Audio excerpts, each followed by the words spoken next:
ಅಂಬಿಕಾನಗರದಲ್ಲಿ ಉಚಿತ ಕಣ್ಣಿನ ತಪಾಸಣೆ ಶಿಬಿರ 150ಕ್ಕೂ ಹೆಚ್ಚು ಜನರಿಗೆ ಪ್ರಯೋಜನ. 24 ಮಂದಿಗೆ ಕಣ್ಣಿನ ಪೊರೆ ಉಚಿತ ಶಸ್ತ್ರಚಿಕಿತ್ಸೆಗೆ ಆಯ್ಕೆ. ಅಂಬಿಕಾನಗರದಲ್ಲಿ ಇಂದು Shri V R. Deshpande memorial trust, Canara bank Deshpande, RSETI Dandeli ವಿಸ್ತರಣಾ ಕೇಂದ್ರ, ಜಿಲ್ಲಾ ಅಂಧತ್ವ ನಿವಾರಣಾ ವಿಭಾಗ ಕಾರವಾರ ಹಾಗೂ ಹುಬ್ಬಳ್ಳಿಯ ಎಂಎಂ ಜೋಶಿ ನೇತ್ರ ವಿಜ್ಞಾನ ಸಂಸ್ಥೆ ಹುಬ್ಬಳ್ಳಿ, SGIM ಬ್ಯಾಂಕ್ ಮತ್ತು ಸಂಶೋಧನಾ ಸಂಸ್ಥೆ ಹುಬ್ಬಳ್ಳಿ ಇವರ ಸಂಯುಕ್ತ ಆಶ್ರಯದಲ್ಲಿ ಆಯೋಜನೆ ಮಾಡಲಾಗಿದ್ದ ಉಚಿತ ಕಣ್ಣಿನ ತಪಾಸಣೆ ಶಿಬಿರ ಯಶಸ್ವಿಯಾಗಿ ಜರುಗಿದೆ.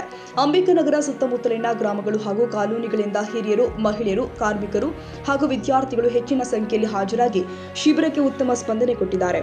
ಇನ್ನು ಕಾರ್ಯಕ್ರಮದ ಉದ್ಘಾಟನಾ ಸಮಾರಂಭದಲ್ಲಿ ಶ್ರೀಧರ ಕೋರಿ ಮುಖ್ಯ ಎಂಜಿನಿಯರ್ KPCL ಅಂಬಿಕಾನಗರ, ಶ್ರೀ ಲಕ್ಷ್ಮೀಕಾಂತ್ ಹಿರಿಯ ಎಂಜಿನಿಯರ್ ಮತ್ತು ಅಧ್ಯಕ್ಷರು, ರಿಕ್ರಿಯೇಷನ್ ಅಸೋಸಿಯೇಷನ್, ಶ್ರೀ ಮಣಿಕಂಠ ಕಾರ್ಯದರ್ಶಿ, recreation club, doctor Prithvi Pai, medical superintendent, KHEP ಆಸ್ಪತ್ರೆ, Shri Sanjeeva Varma Joshi, centre head, CBDR SETI Dandeli ವಿಸ್ತರಣಾ ಕೇಂದ್ರ, ಶ್ರೀ ಸಿದ್ದರೂಢ ಗಜ್ಗಲ್ ಮತ್ತು ಶ್ರೀ ಕ್ಲೈಮೇಟ್ ಗ್ರಾಮ ಪಂಚಾಯತ್ ಸದಸ್ಯರು, ಶ್ರೀಮತಿ ಭಾಗ್ಯ ಗುರುರಾಜ್ ಅಧ್ಯಕ್ಷರು, NRLM ತುಳಸಿ ಫೆಡರೇಷನ್, ಡಾಕ್ಟರ್ ಪ್ರಣೀತಾ ಹಾಗೂ ಶ್ರೀ ವೇಜಿಕಟ್ಟಿ ಶಿಬಿರ ಸಂಯೋಜಕರು, ಎಂಎಂ ಜೋಶಿ ಆಸ್ಪತ್ರೆ ಜೊತೆಗೆ ಶ್ರೀ ಅಂತನಪ್ಪ ಅಂಗಡಿ, field supervisor, CBDRS ETI Dandeli ಉಪಸ್ಥಿತರಿದ್ದರು. ಶಿಬಿರದಲ್ಲಿ 150ಕ್ಕೂ ಹೆಚ್ಚು ನಾಗರಿಕರು ಕಣ್ಣಿನ ತಪಾಸಣೆಯಿಂದ ಪ್ರಯೋಜನ ಪಡೆದಿದ್ದಾರೆ. ದೃಷ್ಟಿ ದೋಷ, ಕಣ್ಣಿನ ಸೋಂಕು, ಕಣ್ಣೀರು, ಜ್ಯೋತಿ ಕಡಿಮೆಯಾಗುವುದು, ವಯೋಸಹಜ ಬದಲಾವಣೆಗಳು ಸೇರಿ ವಿವಿಧ ಕಣ್ಣಿನ ಸಮಸ್ಯೆಗಳಿಗಾಗಿ ತಜ್ಞ ವೈದ್ಯರು ನಿಖರ ಹಾಗೂ ವೈಯಕ್ತಿಕ ತಪಾಸಣೆ ಮಾಡಿದ್ರು.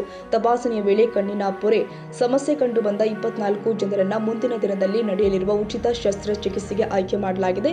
ಈ ಶಸ್ತ್ರಚಿಕಿತ್ಸೆಯನ್ನ ಎಂಎಂ ಜೋಶಿ ಐ ಇನ್ಸ್ಟಿಟ್ಯೂಟ್ ಹುಬ್ಬಳ್ಳಿಯ ಅನುಭವಿಸಿ ತಜ್ಞರ ತಂಡ ಸಂಪೂರ್ಣ ಉಚಿತವಾಗಿ ನೆರವೇರಿಸುವುದು ವಿಶೇಷ.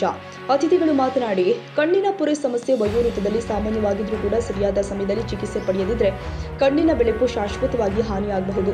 ಈ ಶಿಬಿರದ ಮೂಲಕ ಗ್ರಾಮಸ್ಥರು ಮನೆಯ ಬಳಿ ವಿಶ್ವಾಸಾರ್ಹ ತಪಾಸಣೆಯನ್ನ ಪಡೆಯುತ್ತಾ ಇರುವುದು ಬಹು ಮಹತ್ವದ ವಿಷಯ ಎಂದಿದ್ದಾರೆ.